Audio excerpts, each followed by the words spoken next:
So, as of late, you might have noticed that there has been a rapid influx of people on social media, mostly younger teens and mostly on TikTok, self-diagnosing themselves with a few handful of disorders such as Tourette's, ADHD, autism, and the topic of this video, dissociative identity disorder, which was formerly known as multiple personality disorder. And the reason it's no longer called that is because there aren't multiple personalities.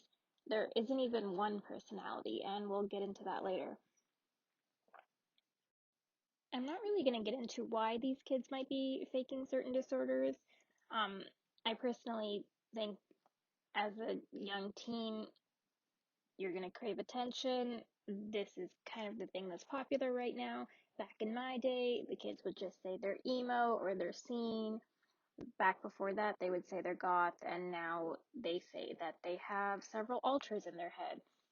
It's just something that, gets people to talk about them, gets them attention, get people to talk about to you, kind of breaks up any feelings of loneliness because you can basically pretend you've got these imaginary friends living in your head.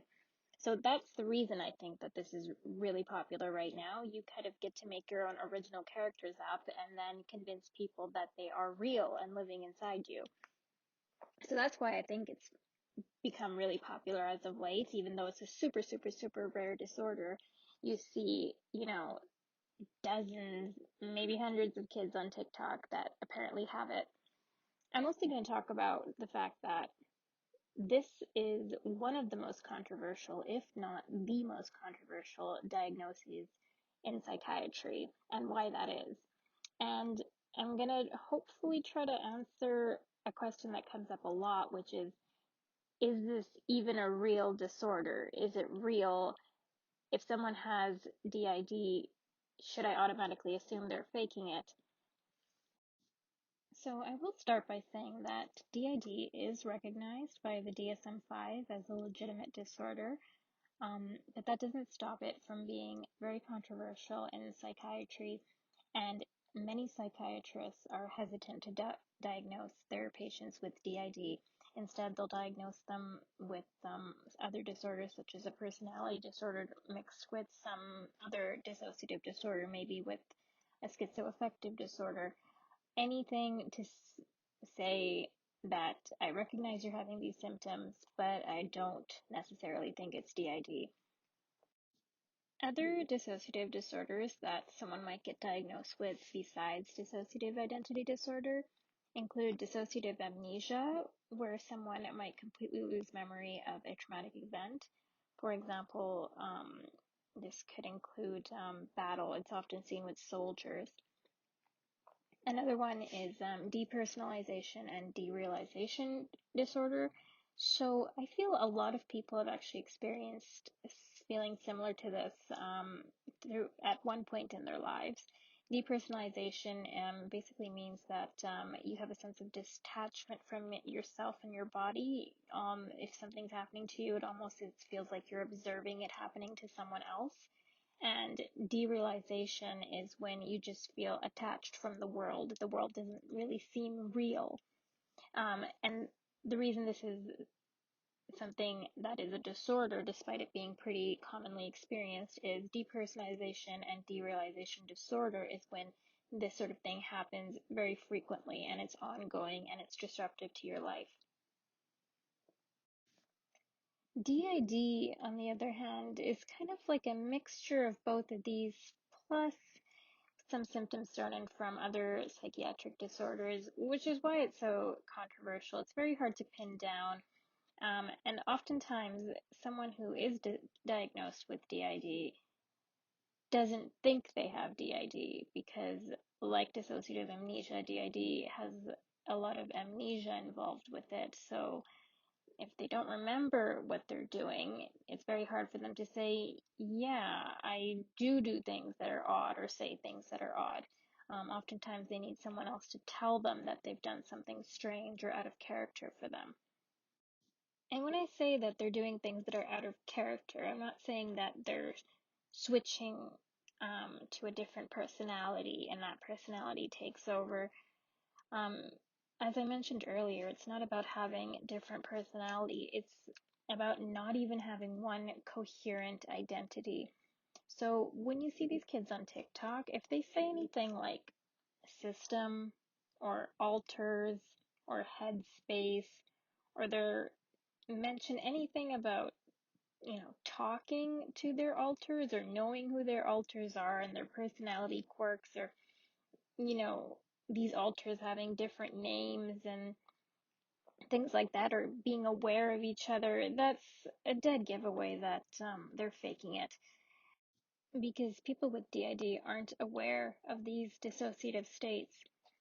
Now, even me saying that is controversial, and this is why this is such a difficult diagnosis, because there are studies that show people with DID have auditory hallucinations, or what are perceived as auditory hallucinations, meaning voices in their head. And, you could say, well, those voices in their head are just their different personalities or alters talking to each other. But there are a lot of psychiatric illnesses that have auditory hallucination, most prominently schizophrenia. Even people with bipolar disorder or depression and anxiety can at times experience auditory hallucinations. And on top of that, auditory hallucinations can be difficult to distinguish from things like just having a vivid auditory imagination. So, especially with someone with DID, they might hear their own voice in their head. And I know this sounds silly, but they might not recognize their own voice in their head at times as being theirs, because, again, they don't have a coherent sense of self. And the reason for this all stems from childhood trauma. I'm sure many of you already know this, but DID usually happens because of ongoing traumatic childhood events. Now, and usually this is in terms of sexual abuse, sadly. And people say that it's a coping mechanism to help deal with the trauma. That again is up for debate. But either way, in these young years when you're supposed to be building your sense of self, it gets completely disrupted by these traumatic experiences, which causes the sense of self to fragment, and it becomes a disorder when those pieces are never put back together again. So rather than all these alters, when someone with DID seems to switch, they're really switching to a different aspect of their fragmented identity. And that aspect might not even be a true aspect of their personality. It's just something that they latched onto because they lack a coherent personality. And so, as I said, someone with DID, you won't see them talking to their own alters or knowing about their, alters, and I'm just using the word alter in air quotes here. They won't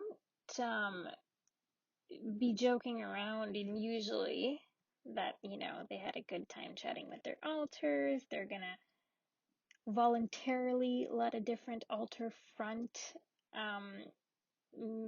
That it's a distressing disorder. They don't get to choose when, they switch to a different aspect of their identity or a different mood, and they have a lot of amnesia. So oftentimes they will say they don't remember doing or saying something. They go into these fugue states where they move around, do things, and then they come out of them and they have no recollection of what they did or said. And their mood, like I said, shifts rapidly. So they might be happy joking with you, you're all friends, and then the different aspect of their identity comes up, and that aspect hates you, they're suddenly moody, they're grumpy, they're angry with you. So it's very disruptive, and it's has a big impact on their lives, and I do think it's a bit offensive when these kids fake it. Um, it Again, they're kids, so hopefully they'll grow out of it. If there's any adults doing this, yikes. Um, so I hope you kind of got an understanding of why this is controversial, um, and why psychiatrists are hesitant to diagnose this. I think on top of the fact that there's a lot of symptoms that kind of can easily slot into other psychiatric disorders. There is a big stigma around it because of what people think DID is, which is the old-fashioned take of having multiple personalities living in the same body. And you see that all over the media, even like in Nurse Ratched, you saw that in the movie Split, you saw that, and now you see all these people on social media acting like they have a completely different person living inside them. Maybe they have 10, 20 different people living inside them. So a doctor might be hesitant to tell someone, hey, you have this disorder, and that person might actually get defensive. How can I possibly have that? I don't have different personalities. I'm just me. So, yeah, hopefully the kids stop pretending they have DID and whatever other disorder is popular at the moment. And personally, I do think this is a legitimate disorder. Very rare though, and not at all like we see in media, as I've mentioned. The symptoms are characterized by episodes of amnesia, mood changes, possibly conflicting ideas of their preferences. You know, they might say they love, strawberry ice cream one day and they hate it the next. And possibly there might be some auditory hallucinations involved. I'm not really sure about all that, like I mentioned. So it is still a little wishy-washy to me, but I do think there is some substance to it. And I hope that you guys find this helpful. Thank you.